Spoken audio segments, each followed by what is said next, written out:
kid who wants someone who speaks Russian. My Russian is terrible. I can't even roll my R's. No.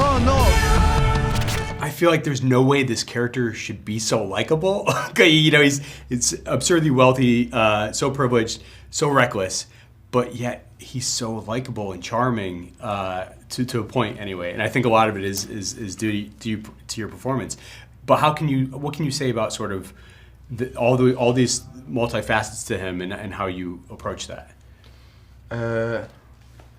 Honestly, we just did it with Sean. We talked a little bit before, you know, we first time went to the set, and we talked about Ivan, this character, his problems and his dream, and his problems, troubles with the relationships with the parents. And who is he? He's a kid. Not adult guy, but he's a kid. Because of it, he can do things like slide, you know, or maybe flip or something like this. Because he's not like, he's not 21. In soul, inside him, he's just, I don't know, 9. Yes, because he's very open to this word, and something like this it was. The energy to this movie is so frenetic and chaotic and unhinged in like a really good way. Like when you're watching it, it just feels like a rush the whole time. How did it feel on set? Did it feel similar? Like, did it feel could you tell that it was going to be so immersive on screen? It's a great question. Yeah, on set it was atmosphere of absolute freedom. In some moment, everybody from the cast understood that we can offer anything, and we can play anything we want, anything that we can create, and we are doing it. And Sean, when we are offering something, Sean is very happy.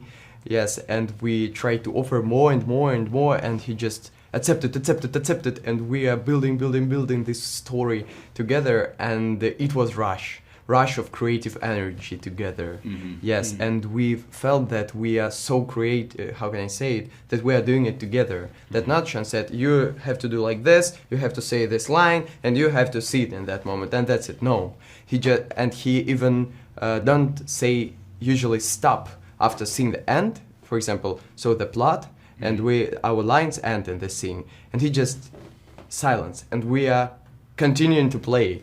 And it's great because he, gave us space to improv. So you were improvising a lot. Was there one moment in there that you're particularly proud of that was just pure improv that made it into the final cut?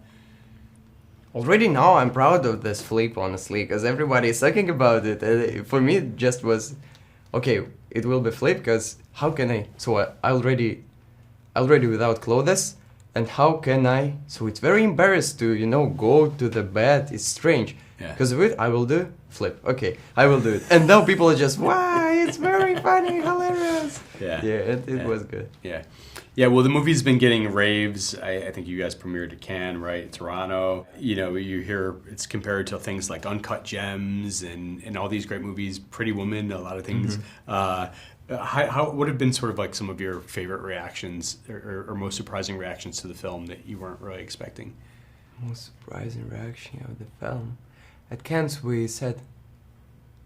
I sat between Mikey and Yura, and I take Mikey's hand, because Mikey already seen the movie in Los Angeles with Sean, and I just take her hand, and it was very scary.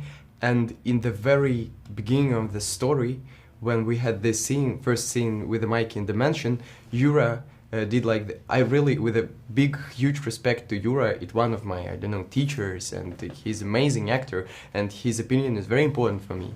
Yes, and I'm taking Mikey's hand, and before the flip, in one moment, with a slide of water, Yura did like this, and it works, and the whole, this theater just, and it was, for me, it was like, okay. Now we can watch the movie. Yeah. It gave you sort of license to relax and enjoy the part. Another comparison I've been hearing a lot is comparisons between you and Timothée Chalamet. How do you feel about these? It's a good last question. Thank you, Fred. Very interesting. No, I think, like as Yura, for example, when I'm looking at Yura and how in what way he's playing and acting, and when I'm analyzing his performance, he teaches me. And the same with the Timothy Chalamet, for example. I'm trying to understand how he did it and why he did it in this way, but not another way. And I'm very grateful to him for it, because I'm looking at it and trying to understand how I can do it and how I can raise my skills watching his work.